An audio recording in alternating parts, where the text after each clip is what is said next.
యోహాను శిష్యులు ఆయన యొద్దకు వచ్చి పరిసయ్యులను మేమును తరచుగా ఉపవాసము చేయుచున్నాము గాని నీ శిష్యులు ఉపవాసము చేయరు, దీనికి హేతువేమని ఆయనను అడుగుగా, యేసు పెండ్ల కుమారుడు తమతో కూడా ఉండు కాలమున పెండ్లింట వారు దుఃఖపడగలరా? పెండ్ల కుమారుడు వారి యొద్ద నుండి కొనుక్కోబడు దినములు వచ్చును, అప్పుడు వారు ఉపవాసం చేతులు. ఎవడును పాత బట్టకు క్రొత్త బట్ట మాసిక వేయడు, వేసిన ఎడల ఆ మాసిక బట్టను వెలుగుపరచును, చినుగు మరీ ఎక్కువగును. చాలమ్మా, ప్రార్థన చేసుకుందాం. మహాగణుడా, మహోన్నతుడా, పరిశుద్ధుడా, మీకు వందనములు స్తోత్రములు ప్రభువా. నాయన ఈ విశ్రాంతి దినముల ప్రభు నీ వాక్యములు బోధించుండగా నన్ను మరుగుపరిచి నాయన నా తెలివి జ్ఞానమును ప్రక్కన పెట్టి ప్రభా నీ తెలివి మాకు అనుగ్రహించి ఈ వాక్యమును ప్రభు బోధించుచుండగా ప్రతి ఒక్క హృదయములు అది బదిలిపరిచి భద్రపరిచి వాక్యానుసారంగా చిత్తానుసారంగా మేము అందరము నడుచుకుంటూ సహాయం చేయమని ఘనతామని ప్రభావం మీరే పొందమని మా ప్రభును ప్రియ రక్షకుడైన యేసు క్రీస్తు పేట వేడుకొంచున్నాము తండ్రి, ఆమేన్. ప్రియ సంగమా, ఇక్కడ మనం చూసినట్లయితే యోహాను శిష్యులు ఆయన యొద్దకు వచ్చి ఎక్కడికి వచ్చారండి?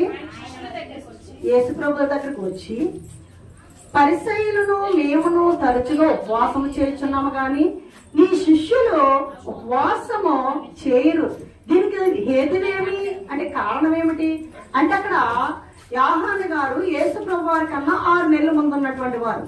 అంటే యేసు ప్రభు వారి గురించి సువార్త ప్రకటించడానికి యోహాను గారు జకరియా ఎలిజబెత్ యొక్క గర్భాన్ని 6 నెలలు ముందు వచ్చి యేసు ప్రభు వారి యొక్క మార్గమును సరళం చేయడానికి వచ్చినటువంటి వారు ఎవరంటే యోహాను గారు. ఈయన వరపుత్రుడు. అయితే ఈయన శిష్యులు అప్పట్లో చాలా గొప్ప పేరు పొందినటువంటి వారండి. వారు వచ్చి ఏమంటున్నారంటే, మరి పరిసయ్యులు మేము తరచు అంటే ఎప్పుడు ఉపవాసం ఉండి ప్రార్థన చేస్తున్నాము, ఈ కూడా ఉన్నటువంటి మీ శిష్యులు ఎప్పుడు ఉపవాసం ఉన్నట్లు మాకు కనబడడం లేదు, ఎప్పుడు కూడా మీరు పెట్టే రొట్టెలు తింటున్నారు, మీరు పెట్టే చేపలు తింటున్నారు, లేదా ఆహారం పూజిస్తున్నారు, మరి వారు ఉపవాసం ఉండడం లేదు, దీనికి కారణం ఏమిటి అంటే హేతు ఏమిటి అని అడిగారటండి. అప్పుడు యేసు ప్రభువు ఇచ్చిన సమాధానం ఏమిటంటే, అక్కడ మాట్లాడుతూ ఉన్నారు ఏమనంటే, పెండ్ల కుమారుడు 3 సందర్భాలు చెప్పారండి. అంటే 3 ఉపమానాలు చెప్పారట. ఏమిటి అంటే, పెండ్ల కుమారుడు ఇంట్లో ఉన్నప్పుడు పెండ్లు జరిగే ఇంటిలో ఎవరైనా ఉపవాసం ఉంటారా? అసలు ఉపవాసం ఉండడం అంటే ఏమిటి? దుఃఖంతో ఉంటాము, విచారంతో ఉంటాము, బాధతో ఉంటాము. ఉపవాసం ఉన్నప్పుడు మనము మరి దేవుని సన్నిధిలో మొరపెట్టుకుంటూ ఉంటాము, ఏ పని చెయ్యము, మరి దేవునితో సహవాసం కలిగి ఉంటాము. అటువంటప్పుడు మరి పెండ్ల కుమారుడు ఇంట్లో ఎవరైనా ఉపవాసం ఉంటారండి? పెండ్లి జరిగిన ఇంట్లో ఎవరైనా ఉపవాసం ఉంటారా? ఎవరు ఉండరు కదా. పెండ్ల కుమారుడు మరి లేనప్పుడు ఆ ఇంట్లో ఉపవాసం ఉంటారు. అంటే దీనికి అర్థం ఏమిటి అంటే, యేసు ప్రభు వారు ఏమంటున్నారంటే, నేను ఉన్నంతసేపు ఉపవాసం ఉండరు, నేను చనిపోయి నేను పరలోక రాజ్యానికి వెళ్ళినప్పుడు, నేను మరి సువార్త ప్రకటించమన్నప్పుడు వారు దేనికోసం అంటే సువార్త విషయంలో కొన్ని ఆత్మల రక్షణ విషయంలో ఉపవాసం ఉంటారు, అప్పుడు ఉపవాసం ఉంటారు తప్ప వారు పెండ్ల కుమారుడు ఉండగా ఉపవాసం ఉండరు అని అక్కడ ఒక సందర్భం చెప్పాడు అనమాట అండి. రెండోది ఏం చెప్పాడు అంటే, అక్కడ మనం గమనించినట్లయితే, ఎవడును పాత బట్టకు క్రొత్త బట్ట మాసిక వేయడు, వేసిన ఎడల ఆ మాసిక బట్టను వెలుతుపరచును, చినుగు మరీ ఎక్కువగాను. మళ్ళీ ఇంకొక సందర్భం చెప్పారండి యేసు ప్రభు వారు ఇక్కడ. ఏమిటంటే, ఎవరైనా పాత బట్టకు క్రొత్త బట్ట మార్చికి వేయినా అంటే, మనది ఏదైనా సరే పాత చీర ఉందనుకోండి, ఈ చీర పట్టుకుని వెళ్ళి మరి దీనికి మరి చిరిగిపోయింది, దీనికి మార్చికంటే అర్థం ఏంటి? మార్చికంటే అండి ఆ చిరిగిపోయినటువంటి దానికి ప్యాచ్ చేయడం అనమాట అండి. దీనికి క్రొత్త బట్ట వేయమని మీ దర్జీ దగ్గరికి వెళ్ళి అడిగితే, ఒకవేళ అతను వేశాడు అనుకోండి, అది మనం కట్టుకున్నప్పుడు ఎక్కువగా ఏది కనిపిస్తుందండి మనకి?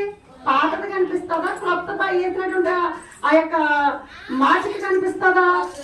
క్రొత్తదే కనిపిస్తుంది. అది మనకి ఎదిరించినట్లు ఉంటుంది అన్నమాట. దీని అర్థం ఏమిటి అంటే, ఇక్కడ ఎవడును పాత బట్టకు క్రొత్త బట్ట మాచికి వేయడు అంటే, ఎవరు కూడా క్రొత్త బట్ట మాచికి వేయడు అని యేసుప్రభు ఖచ్చితంగా చెప్తున్నాడు. ఎందుకు ఈ సందర్భం తీసుకున్నారు ప్రభు వారు అంటే, యేసుప్రభు వారు ఉన్నటువంటి కాలంలో మనం గమనించినట్లయితే అక్కడ ఉన్నటువంటి యూదులందరూ కూడా ఏంటంటే అండి, వారు గొర్రెల కాపర్లు ఎక్కువ మంది. గొర్రెల కాపర్లు కనుక గొర్రెల నుండి ఏమొస్తుంది? ఏం తయారవుతుందండి? ఏ దుస్తులు తయారవుతాయి? గొర్రె నుండి వచ్చింది ఉన్ని. అంటే ఆనాటి కాలంలో యూదులు ఎక్కువ మంది గొర్రెల కాపర్లు కనుక ఆ గొర్రెల నుండి వచ్చినటువంటి ఉన్ని తీసుకుని వారు ఏం చేసేవారంటే అనేక వస్త్రాలు నేర్చేవారు అనమాట. ఆనాటి కాలంలో ఇప్పుడులా ఉన్నటువంటి టైలర్లు కానీ లేదా దర్జీలు కానీ లేరండి, మిషన్ కుట్టేవారు. ఆనాటి కాలంలో ఎవరి మట్టుకు వారే వస్త్రాలను చేతితో కుట్టుకునేవారు అన్నమాట. అయితే ఇక్కడ మనం గమనించినట్లయితే ఆ గొర్రెల నుండి వచ్చినటువంటి ఉన్ని వస్త్రాలను తీసుకుని వీరు ఏం చేసిన చేతితో కుట్టేవారటండి. ఇంకొకటి మనం చూసినట్లయితే యేసుప్రభు వారు సిలువ వేయబడిన తర్వాత మరి అక్కడ ఉన్నటువంటి వారు ఆయన వస్త్రం గురించి ఏమేసుకున్నారండి? ఆయన వస్త్రం గురించి ఏమేసారు? వాళ్ళు చీట్లు వేశారు. కారణం ఏమిటో తెలుసా? ఆయన వేసుకున్నటువంటి అంగీని ఎవరన్నా వీళ్ళందరూ పంచుకోవడానికి చింపడానికి వీలు లేనటువంటిది ఏంటంటే కుట్టు లేనటువంటి అంగీ అటండి. దేవుని మహిమ కలుగునుగాక. అంటే ఇక్కడ మనం గమనించినట్లయితే కుట్టు లేకుండా అంగీ ఎలాగుంటది? ఎప్పుడైనా ఆలోచించామా మనం? యేసుప్రభు వారు సిలువ వేయబడిన తర్వాత అక్కడ ఆయనలో ఉన్నటువంటి అంగీని తీసేసినప్పుడు ఆ అంగీ నాది అని చెప్పి అక్కడ ఉన్నటువంటి వారు వంతులు వేసుకుంటే ఈ అంగీని అందరూ తీసుకుంటే చింపాలి. చింపితే అది ఎవరికి పని చేయదు. దానికి కుట్టు లేదంట. కుట్టు లేకుండా అంగీ ఎలా తయారైందండి? ఇప్పుడు ఉదాహరణకి ఈ డ్రెస్ ఉందండి, ఆ డ్రెస్ ఒక క్లాత్, అది కుట్టతేనే అది ఒక డ్రెస్ రూపం వచ్చింది. ఒక షర్ట్ ఉంది, ఆ క్లాత్ ని అది కుడతేనే ఒక షర్ట్ వచ్చింది. మరి అంగీ కుట్టలేదట, మరి ఎలా అయింది? ఇందులో ఉన్న మర్మం ఏంటి అని మనం ఆలోచన చేస్తే ఆనాటి కాలంలో ఎవరు మట్టుకు వాళ్ళే చేతుకుట్టులు అని చెప్పుకున్నాం, కానీ దీనికి చేతుకుట్టు కూడా లేదట. మరి ఏమిటి అంటే వారు మరి వస్త్రాలకు సంబంధించి ముందు ఒడికేటప్పుడు మరి చాలా చోట్ల చాట్కాణం అంటే అవి నేస్తూ ఉంటారన్నమాట, తిప్పుతూ ఉండి. అవి నేస్తూ ఉన్నప్పుడు కుట్టు లేకుండా మరి ఈ అంగీని నేసిన వారు ఎవరో తెలుసా అండి? యేసుప్రభు వారు వేసుకున్నట్టు అంగీని నేసిన వారు ఆయన తల్లి అయిన మరి అంటండి. దేవునికి మహిమ కలుగును గాక.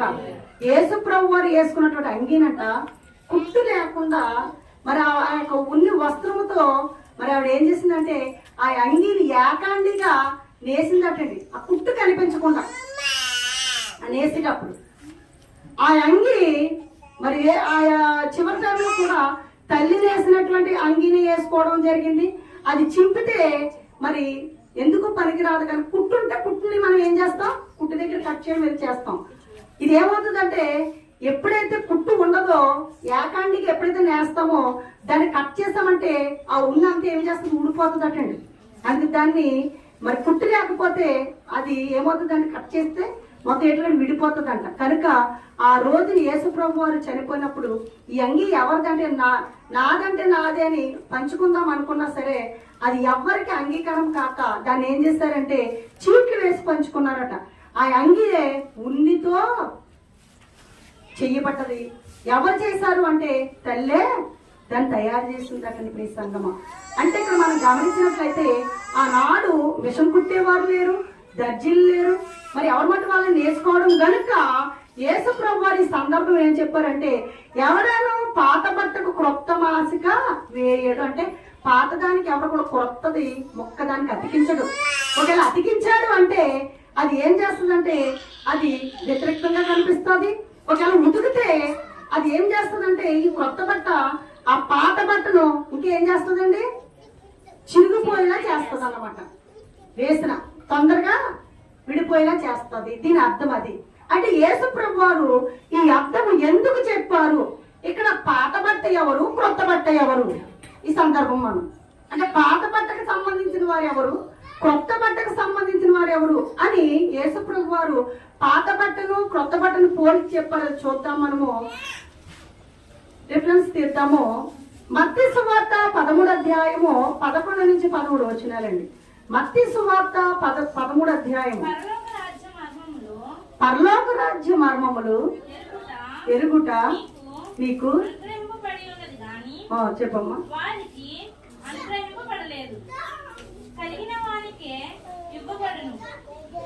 13వ అధ్యాయము చదవమ్మా. వానికి సమృద్ధి కలుగును, లేని వానికి కలిగి ఉన్నది వాని యొద్ద నుండి. 13 చదవమ్మా, 13 చదువు. ఇందు నిమిత్తము నేను ఉపమాన రీతిగా వారికి బోధించుచున్నాను. ఈ ప్రజలు కన్నులారా చూచి, చెవులారా విని, హృదయముతో గ్రహించి, మనసు త్రిప్పుకొని నా వలన స్వస్థత పొందుకున్నట్లు వారి హృదయము క్రొవ్వినది, వారి చెవులు వినుటకు మందములైనవి, వారు తమ కన్నులు మూసుకొని ఉన్నారు. కనుక మీరు వినుట మట్టుకు ఇందురు గాని గ్రహింపరు, చూచుట మట్టుకు చూతుడు గాని ఎంత మాత్రమును తెలుసుకొనని యెషయా చెప్పిన ప్రవచనము వీరి విషయమై నెరవేరుచున్నది. ఈ వాక్యము ఎవరి విషయమై ఇది అంటే ఎవరు అంటే పాత బట్టకు చెందినవారు. ఈ పాత బట్ట ఎవరు అంటే ఇక్కడ మనం చూసినట్లయితే మరి మత్తయి సువార్తలోనే 9వ అధ్యాయంలోనే 14-15 వచనములో అక్కడ ప్రశ్నిస్తూ ఉన్నారు యేసు ప్రభు వారిని. ఏమనంటే పరిసయ్యులను యోహాను శిష్యులను. ఈ పరిసయ్యులు మరి ఎవరు అంటే వీరు ఏం చేస్తున్నారు అని చూస్తే మత్తయి సువార్త 23వ అధ్యాయము 2 నుంచి 7 వచనాలు చూడమ్మా.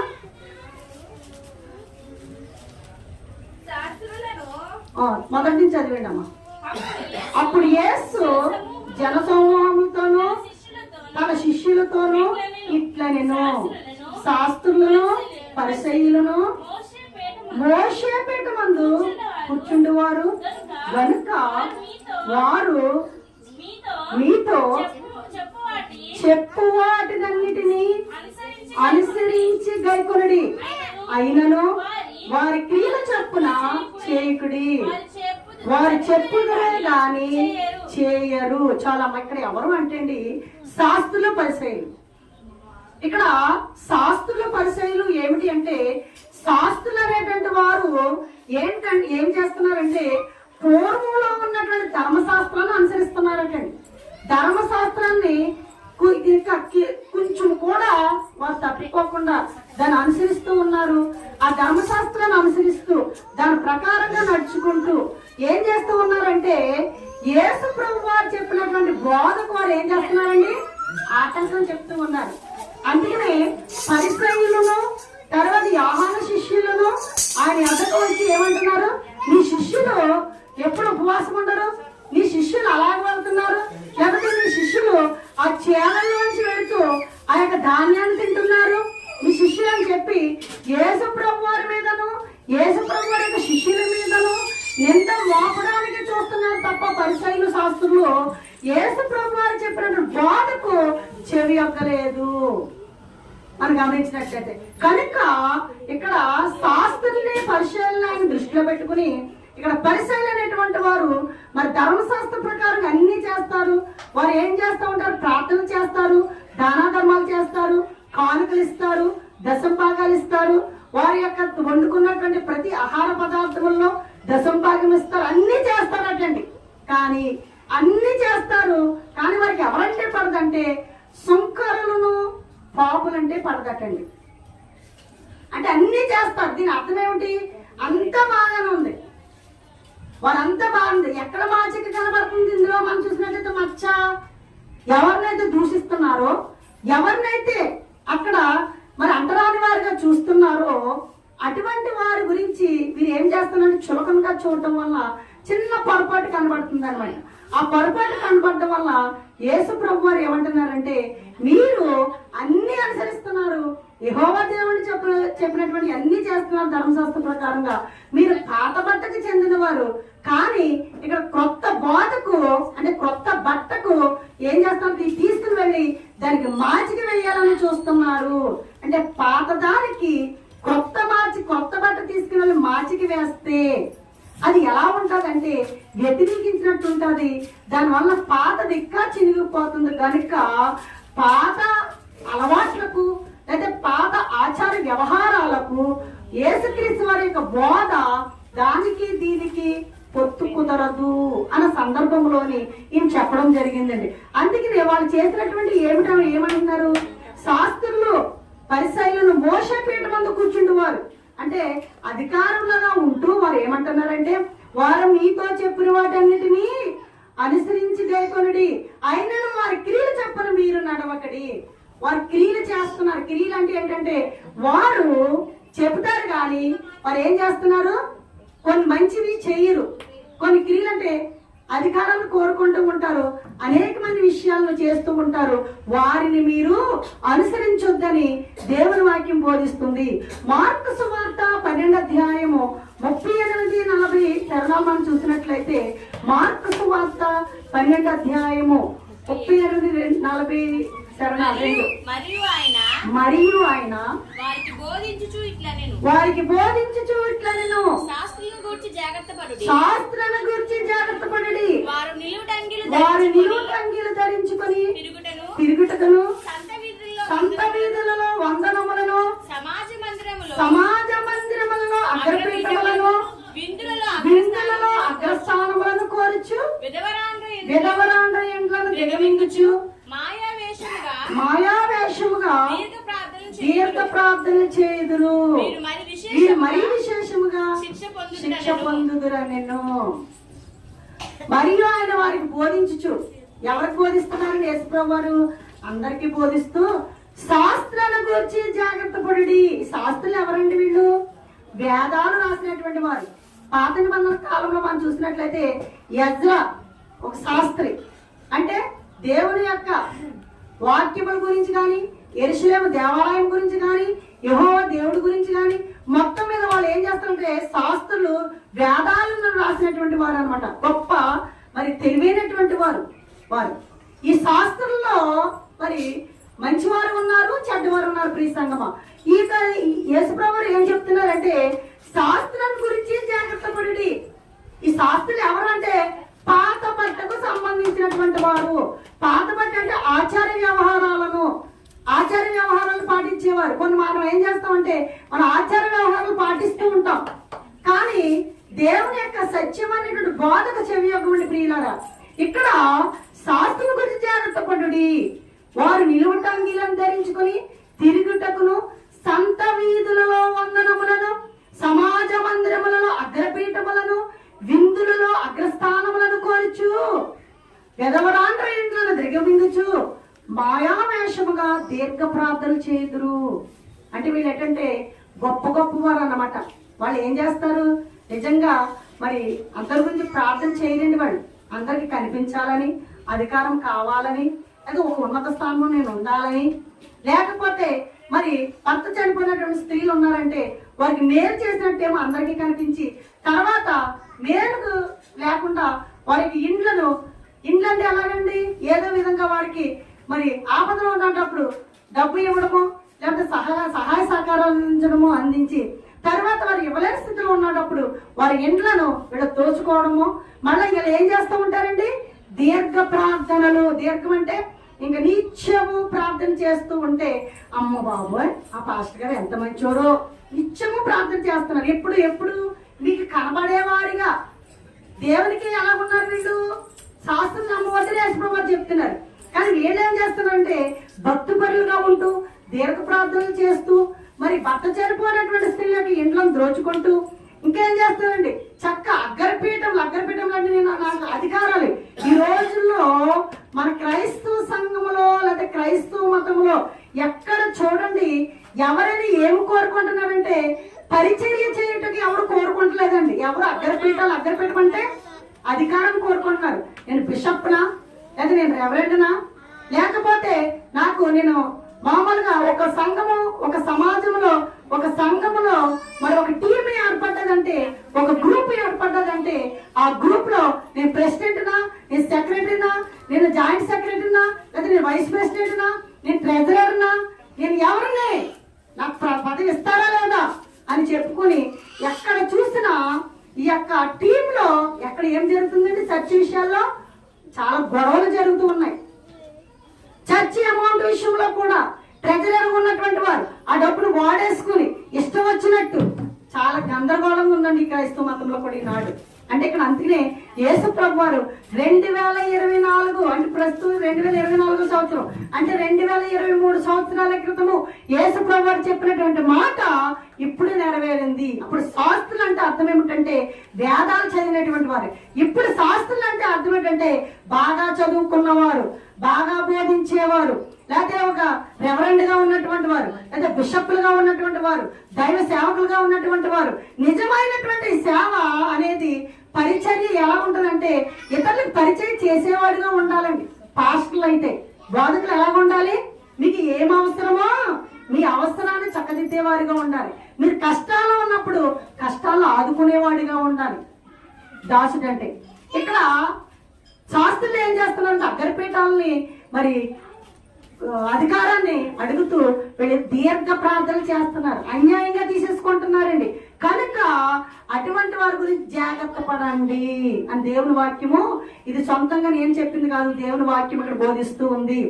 దీని విషయంలో మనకి మత్తయి సువార్త 6వ అధ్యాయము 1 నుండి 4 వచనాలు చూసినట్లయితే అక్కడ కూడా మత్తయి సువార్త 6వ అధ్యాయము 1 వచనం నుండి మనుష్యులకు కనబడవల్లని వారి ఎదుట మీ నీతి కార్యము చేయకుండా జాగ్రత్త పడుడి, లేని ఎడల పరలోకమందున్న మీ తండ్రి యొద్ద మీరు ఫలము పొందరు. దేవునికి మహిమ కలుగును గాక. ఇక్కడ మనం మనుష్యులకు కనబడవాలని ఏ పని చేయొద్దండి.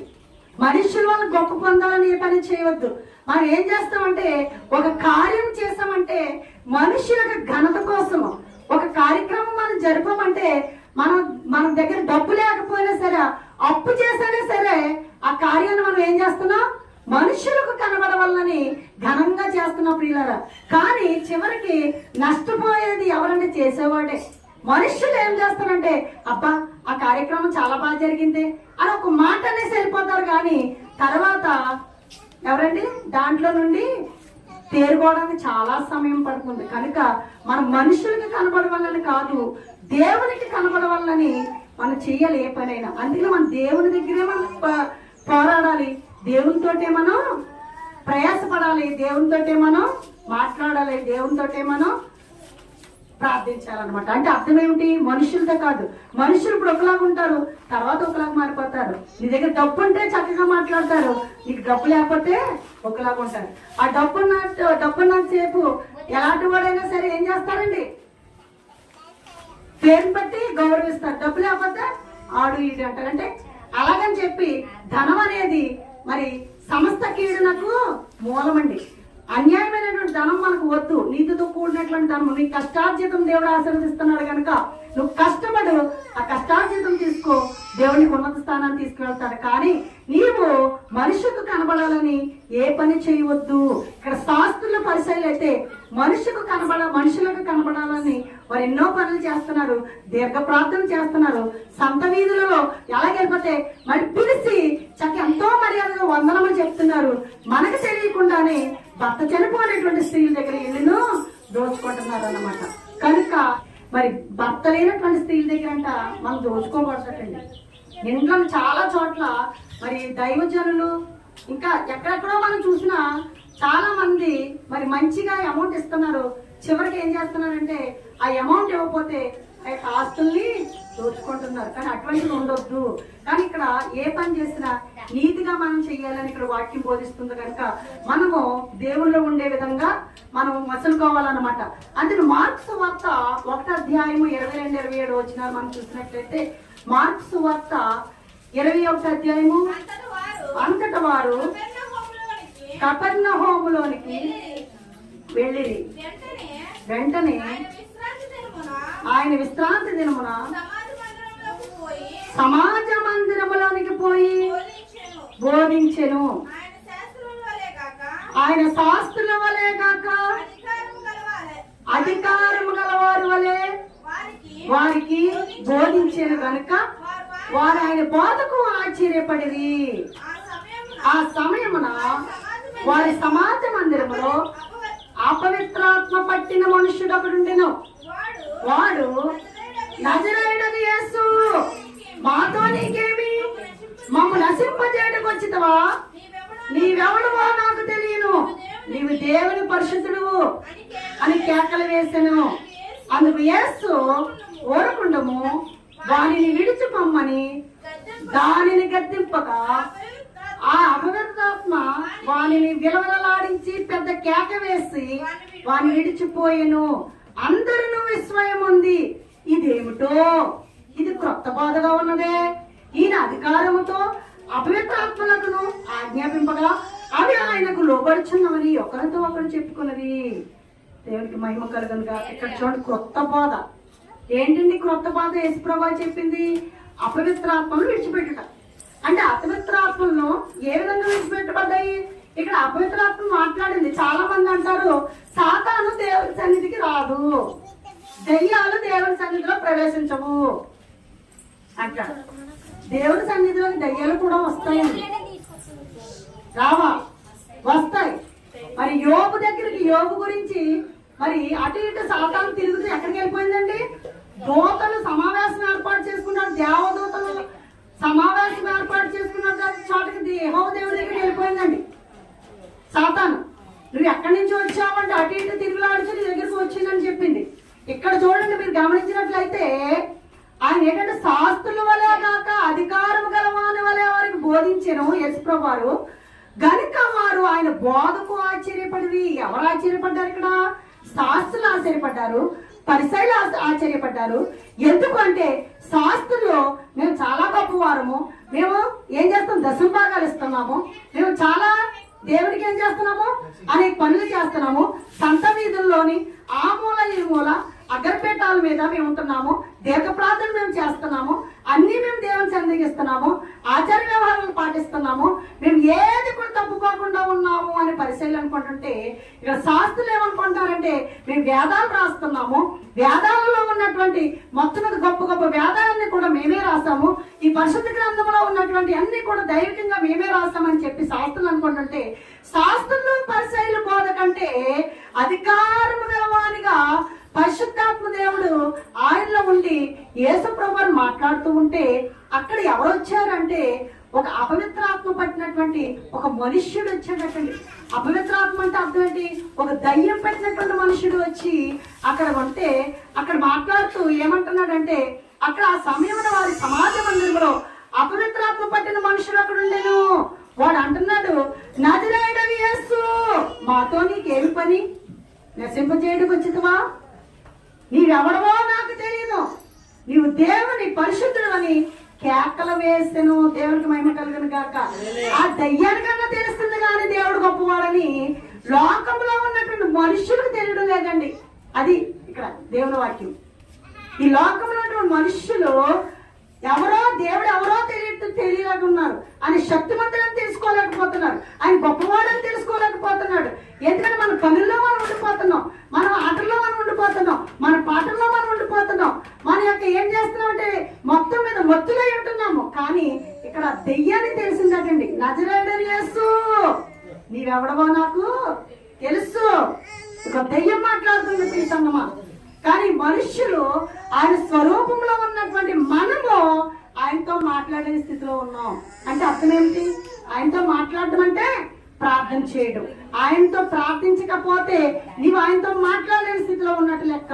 కనుక ఉదయం లేచి ఆయనతో నువ్వు ప్రార్థించాలి, మధ్యాహ్నం ప్రార్థించాలి. దావీదు మహారాజు రోజుకి ఎన్నిసార్లు ప్రార్థించాడండి? దావీదు 7 సార్లు ప్రార్థించాడు. దానియేలు 3 సార్లు ప్రార్థించాడు కనుక వాళ్ళు అభివృద్ధిలో పొందారు. ఎందుకు పనికిరానటువంటి ఒక దావీదు మహారాజు గొర్రెల కాపరి మహారాజు అయ్యాడు. ప్రియ సంగమా, అంటే ప్రార్థన పరిస్థితులు మార్చేస్తుంది. ఒక దిక్కుమాలిగా ఉన్నటువంటి తల్లిదండ్రులు లేనటువంటి ఒక అనాథ బాలిక మరి ఎక్కడంటే 127 సంస్థానాలకు మహారాణి అయింది ఒక ఎస్తేరు. కనుక ప్రార్థన మన పరిస్థితులు మార్చేస్తుంది, మన స్థితిగతులు మార్చేస్తుంది. ఇక్కడ యేసు ప్రభు వారిని మరి దెయ్యం గుర్తించినట్టుగా మనం కూడా గుర్తించాలి. అందుకే శాస్త్రుల వల్లే అధికారం కాదండి, పరిశైల వల్లే అధికారం వద్దు. మనకి ఎవరో పెద్ద పెద్ద వారు ఉన్నారు కదా అని వాళ్ళు మనం పోల్చుకోవద్దు. మన శక్తి ఏమిటి, మన శక్తికి మించి మనం కాకుండా మనకి ఎంత శక్తి ఉందో, మనకి ఎంత జ్ఞానం ఉందో ఆ జ్ఞానాన్ని బట్టి శక్తిని బట్టి మనం ప్రార్థించే వారిగా మనం ఉండాలి. కానీ మనం ఎవరినో మనం పోల్చుకుని ఇక్కడ ఉండవసరం లేదు. ఇక్కడ దేవుని వాక్యం ఏం చెప్తుందంటే శాస్త్రుల వలే కాక అధికారము గలవాని వలె. నువ్వు దేవుని కలిగి ఉన్నావా, గొప్ప అధికారం కలిగి ఉంటావు. నువ్వు దేవుని ఎరిగి ఉన్నావా, గొప్ప శక్తిని కలిగి ఉంటావు. దేవునికి మహిమ కలుగును గాక. అయితే యెషయా గ్రంథము 64:6 చివరగా మనం మాట్లాడుకున్నాము. యెషయా గ్రంథము 64:6 అక్కడ ఒక మాట మనకు కనిపిస్తూ ఉన్నది.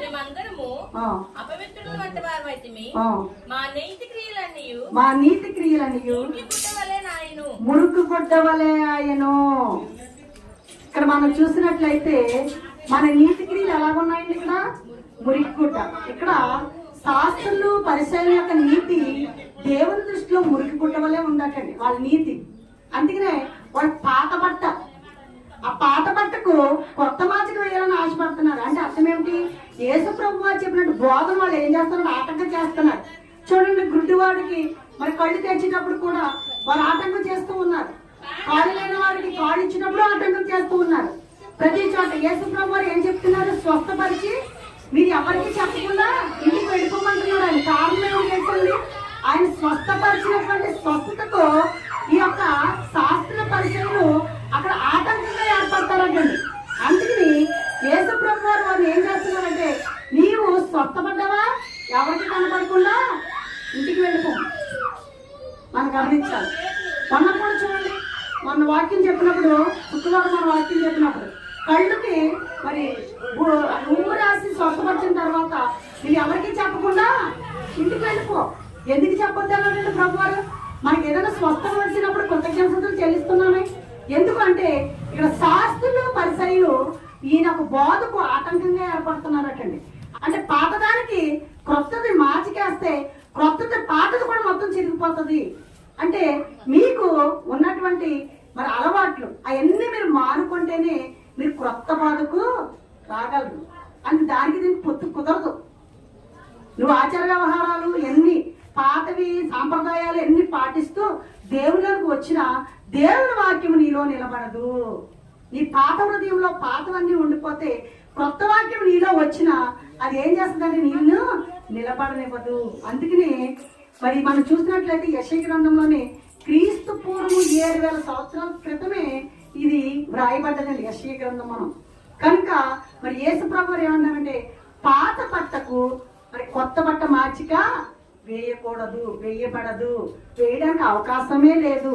ఎందుకు అంటే అక్కడ ఉన్నటువంటి వారు మరి అందరూ కూడా మరి బట్టలు వడికేవారు కనుక, ఎవరి మాట వాళ్ళు చేతుకుట్లు వేసుకునేవారు కనుక, ఇప్పుడులాగా టైలర్లు కానీ దర్జీలు కానీ లేరు కనుక మరి దాని సందర్భాన్ని మరి యేసు ప్రభు వారు దృష్టిలో పెట్టుకుని అక్కడ వాక్యాన్ని బోధించడం జరిగింది. పిల్లారా, మరి ఈ సందర్భంలో మనము నేర్చుకోవాల్సింది ఏమిటి అని మనం ఆలోచన చేస్తే మనకి ఏమైనా సరే గతంలో ఉన్నటువంటివి మరి మారు మనసు పొందకపోయినప్పుడు మనం కొన్ని పాపాల్లో ఉంటాం. ఏ పాపము అంటే అబద్ధమాడినా, దొంగతనాలు చేసినా, ఒక త్రాగుడైనా, ఒక వ్యభిచారమైనా, ఇతరులు దూషించినైనా, ఇతరులను మన మనసులో దూషించిన వాడిని నరహత్య చేయడమైనా ఏమైనా మనం ఉంటే విడిచిపెట్టామండి బాప్తిజం తీసుకున్నప్పుడు. బాప్తిజం తీసుకున్న తర్వాత కూడా మనము కొన్ని పనులు మానుకోలేనప్పుడు పాత స్థితిలోనే ఉండిపోయి దేవుని వాక్యంని విని దేవుని వాక్యంని విని పాత స్థితిగతులు మారకపోతే దేవుని వాక్యానికి మన యొక్క పాత జీవితానికి పొత్తు కుదరదు అని సందర్భంలోనిది. కనుక మరి పాత జీవితాల్లో పాత బట్ట ఏమన్నా మనం తీసివేయాలి. కొత్త బట్ట అంటే యేసు ప్రభువు యొక్క బోధ, ఇది సత్య బోధ కనుక మరి ఈ సత్యమైనటువంటి బోధనం ఈ రోజుల్లో మరి మనకి ఎక్కడ చూసినా మన టీవీలో అవనివ్వండి, లేకపోతే సువార్త ప్రకటించడంలో అవనివ్వండి, అనేక మంది దైవజనుల ద్వారా అవనివ్వండి, సువార్తకుల ద్వారా అవనివ్వండి, దేవుని వాక్యం ప్రకటించబడుతుంది పిల్లారా. ఇది కృపకాలం. తర్వాత ఈ వాక్యము మనకు దొరకదు కనుక వాక్యం దొరికినప్పుడే సమయమును సద్వినియోగం చేసుకుని ఏదైనా మన పనులు ఉన్నట్లయితే అవి సకాలంలో పనులను ముగించుకొని దేవుని సన్నిధికి మనం వేగిరము వచ్చి ఉన్న ఒక గంట అయినా దేవుని సన్నిధిలో మనం మరి ప్రార్థించుకున్నట్లయితే మన సమస్యల పరిష్కారం అవుతాయి, మన కుటుంబం బాగుపడుతుంది, మనం ఏమి కావాల్సిన దేవుడు ఇస్తాడు. అంతేకాదు దానికన్నా మరి నిత్యమైనటువంటి పరలోక రాజ్యం దేవుడు మనం అనుగ్రహిస్తాడు. కనుక మరి ఈ వాక్యము మన అందరి హృదయంలో ఫలించి అభివృద్ధి చెందును గాక. ఆమేన్.